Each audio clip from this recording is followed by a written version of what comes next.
a shekara ta 2025 ɓangaren manyan ayyuka ya samu kaso kashi 57 na kasafin kuɗin, kuma ɓangaren ayyuka na yau da kullum ya sami kaso kashi 43. Haka kuma daga ɓangaren kuɗaɗe da za a samar dangane da waɗannan ayyuka, gwamnati ta yi hasashen samun kuɗi naira miliyan 400 da naira biliyan 449 da naira miliyan 92 da 680 da naira 142. A cikin waɗannan kuɗaɗe akwai kuɗaɗen shiga na cikin gida kimanin naira miliyan 75,000 da naira miliyan 718 da 779 da naira 890.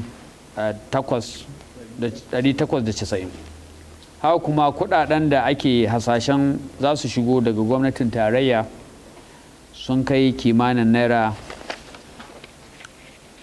miliyan 373 da naira miliyan 373 da 900 da naira 252. Wannan ya kunshi harajin kashi 7.5 na VAT da harajin manyan kudade daga na'urori wanda ake cewa EMTL da sauran harazai kamar yadda bayani ya gabata. Haka kuma akwai kudade na tallafi da suke shigowa daga ƙungiyoyi na cikin gida da ƙasashen ƙetare, wanda ana tsammanin za a sami kimanin kuɗi naira miliyan 76,000 da miliyan 67 da 737 da naira 521.